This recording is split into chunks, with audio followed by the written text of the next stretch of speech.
कि financial times के मुताबिक फील्ड मार्शल आसिम मुनीर बदलते आलमी निजाम में सबसे मौसर स्ट्रेटेजिक रहनुमा बनकर उभरे हैं। इसके साथ साथ फील्ड मार्शल आसिम मुनीर कसीरुल जहती खारजा पॉलिसी के माहिर भी हैं। ये बरतानवी जरीदा कह रहा है। बरतानवी जरीदे के मुताबिक बदलती आलमी सियासत ने मिडिल पावर्स के लिए नया लेकिन मुश्किल दौर खोल दिया है। इस मुश्किल दौर के हवाले से आपको यह भी बताएं कि फाइनेंशियल टाइम्स ये कह रहा है कि मिडिल पावर्स के लिए पेशरफ्त खासी पेचीदा साबित हो रही है कि फील्ड मार्शल आसिम मुनीर दरमियानी ताकतों के कामयाब तरीन मल्टी अलायनर्स में शामिल हो गए हैं। ट्रंप से बेहतरीन हमआहंगी का एजाज भी फील्ड मार्शल सैयद आसिम मुनीर को जाता है। फाइनेंशियल टाइम्स के मुताबिक ट्रंप के साथ बर वक्त खुशगुफ्तारी और नरम सिफारती रवैया मौसर साबित हुआ है। इसके नताइज अब नजर आ रहे हैं। पाकिस्तान की क़यादत वाशिंगटन, इसके साथ साथ बीजिंग, रियाद, तेहरान के दरमियान बैक वक्त रवाबित में मुतहर्रिक रही है।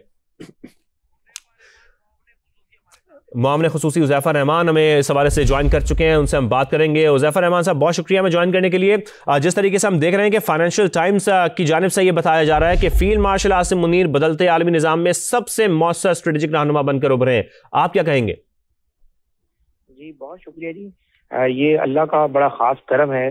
कि कल जो है वाशिंगटन पोस्ट में और आज के फाइनेंशियल टाइम्स में, दुनिया के आप जानते हैं कि इंतहाई मुस्नद जरीदे हैं और इनमें जरा जो चीज छपती है वो दरअसल आलमी एस्टेब्लिशमेंट की सोच की अक्कासी कर रही होती है। तो जिस तरीके से फील्ड मार्शल साहब की सलाहियतों का एतराफ किया जा रहा है और जाहिर है ये सारी चीजें ऑपरेशन बुनियानुल मरसूस और मार्के हक के बाद सामने आई, तो पाकिस्तान के लिए बड़ा खुशाइंद है कि अगर अमेरिकन प्रेसिडेंट जो है वो हमारे फील्ड मार्शल साहब को जो है खराज तहसीन पेश कर रहे हैं, उनकी शख्सियत से बहुत मुतासिर हुए हैं और आज फाइनेंशियल टाइम्स जो है वो भी इस पर रोशनी डाल रहा है। तो ये बहुत बड़ी कामयाबी है कि पाकिस्तान जो है अब पूरी दुनिया में आलमी ताकतों के लिए इंतहाई अहम मुल्क बना है। और ज़फ़र साहब, खास तौर पर जब हम ये बात कर रहे हैं ना कि पाकिस्तान की क़यादत, जब फाइनेंशियल टाइम्स ये दावा कर रहा है और ये बता रहा है कि क़यादत वाशिंगटन, बीजिंग, रियाद, तेहरान के दरमियान बैक वक्त रवाबित में मुतहर्रिक रही है, ये पाकिस्तान के लिए एक बहुत बड़ी कामयाबी है, आप क्या समझते हैं? जी बिल्कुल, देखिए इसी तनाजुर में अगर मैं कहूँ कि फील्ड मार्शल आसिम मुनीर साहब की क़यादत को बैनुल-अक़वामी सतह पर एक ऐसे स्ट्रेटेजिक लीडर के तौर पे देखा जा रहा है जो तेजी से बदलती आलमी हकीकत को पढ़ने और उसके मुताबिक फैसला करने की सलाहियत रखते हैं। और जाहिर है अगर आपके पास ऐसी अस्करी लीडरशिप हो जो आलमी दुनिया के बदलते हुए मंजरनामे के मुताबिक आपके मुल्क को खुद को ढाल सके तो उसके ज़ाहिर फवायद होते हैं। और आज अगर ये सम्राट नसीब हो रहे हैं कि दुनिया की वाहिद सुपर पावर अमरीका जो है उसके जो प्रेसिडेंट हैं वो अपनी गाय बगाए गुफ्तगू के अंदर उनकी जो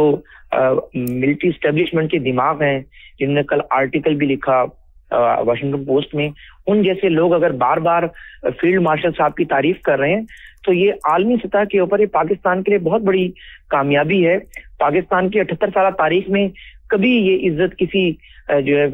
आर्मी चीफ को मैसर नहीं आई, जो अल्हम्दुलिल्लाह फील्ड मार्शल साहब की कायदाना सलाहियत की वजह से और बरवक्त फैसले लेने की वजह से नसीब हुई है। और आप ये देखें कि first time in the history है कि पाकिस्तान आज अल्हम्दुलिल्लाह चाहे वाशिंगटन हो, चाहे बीजिंग हो, चाहे रशिया हो, मॉस्को के साथ खड़ा हुआ है। पाकिस्तान किसी की लेफ्ट साइड पर नहीं है और इस ताल्लुकात में जो एतदाल आया है और जो ज़ाहिर आपने देखा कि बैलेंस तरीके से फैसले लिए गए, उसमें ज़ाहिर आपकी सियासी क़यादत, लेकिन सबसे बढ़कर आपकी मिलिट्री क़यादत को क्रेडिट से जाता है कि सारे डिफेंस से मुतालिक मामला थे। उसमें आपने देखा कि जिस तरीके से बुनियानुल मरसूस के दौरान आपने भारत को जवाब भी दिया और जब ज़ाहिर आलमी ताकतों ने आपको ये कहा बिल्कुल वक्त और मौसर जवाब दिया भारत को। डॉक्टर कमर चीमा साहब भी हमें ज्वाइन कर चुके हैं। ज़फ़र साहब आप भी हमारे साथ रहिए। डॉक्टर कमर चीमा साहब, पाकिस्तान की मल्टी अलायनर पॉलिसी में फील्ड मार्शल आसिम मुनीर का किरदार कितना अहम रहा है?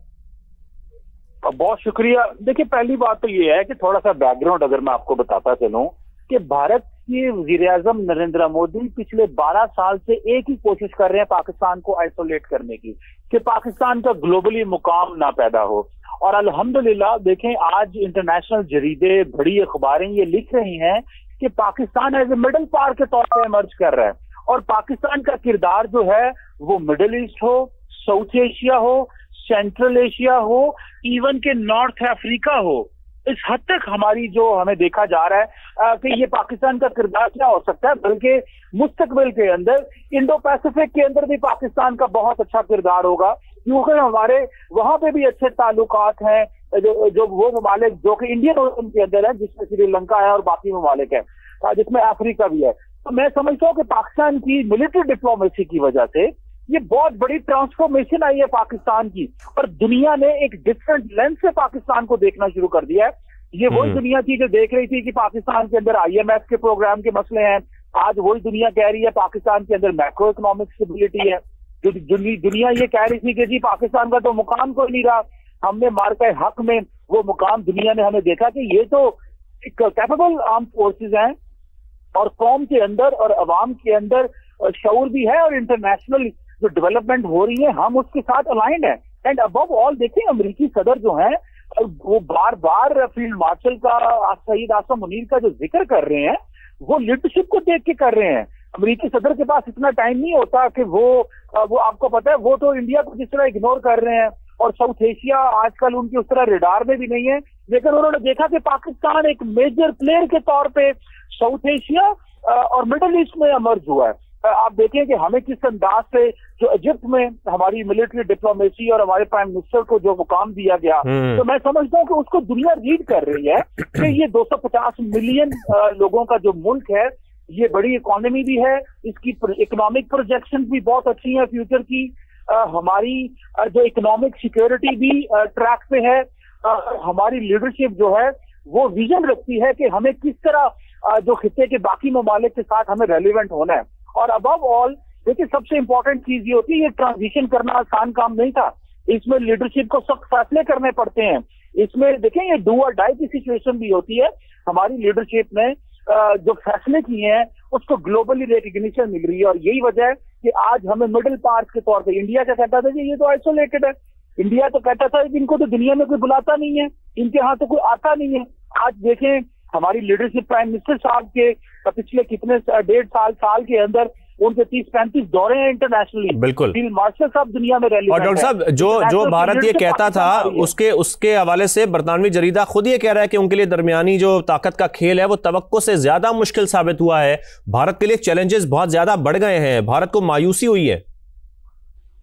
देखिए भारत को तो मायूसी होनी थी, मैंने आपको शुरू में जो कमेंट किया है कि वो तो 12 साल से एक ही कोशिश कर रहे हैं कि मिडिल ईस्ट में पाकिस्तान को आइसोलेट करो, मुस्लिम दुनिया से पाकिस्तान को आइसोलेट करो, इस खित्ते में साथ उन्होंने डिसफंक्शनल कर दिया। आज हम देखें, आज पाकिस्तान, चाइना, बांग्लादेश मिलके एक नया प्लेटफॉर्म बनाने की बातें कर रहे हैं। हम सार्क के मुकाबले अगर सार्क को वो रिवाइव नहीं भारत करता तो हम एक और प्लेटफॉर्म बनाने की बात कर रहे हैं जिसमें तमाम एक इंक्लूसिव अप्रोच होनी चाहिए और खित्ते के तमाम ममालिक को साथ मिलाना चाहिए। मैं समझता हूँ, और आप देखें कि एक वक्त में हमारे फील्ड मार्शल जो हैं वो बैठे हुए हैं वॉशिंगटन व्हाइट हाउस में, और अगले ही लम्हे हम ईरान से भी बात कर रहे हैं, और वहां से भी उनकी लीडरशिप जो है वो और उनकी पार्लियामेंट पाकिस्तान के जिंदाबाद नारे लगा रही है, क्योंकि हमने एक बड़ी क्लियर पोजीशन ली। और देखिए अमेरिका ने भी उस पोजीशन को अप्रिशिएट किया है, भले हम अपने दोस्त मुल्क ईरान के साथ, नेबरली मुस्लिम कंट्री के साथ खड़े हुए। तो मैं समझता हूँ कि हमारी लीडरशिप ने bold, confident and long term फैसले किए हैं,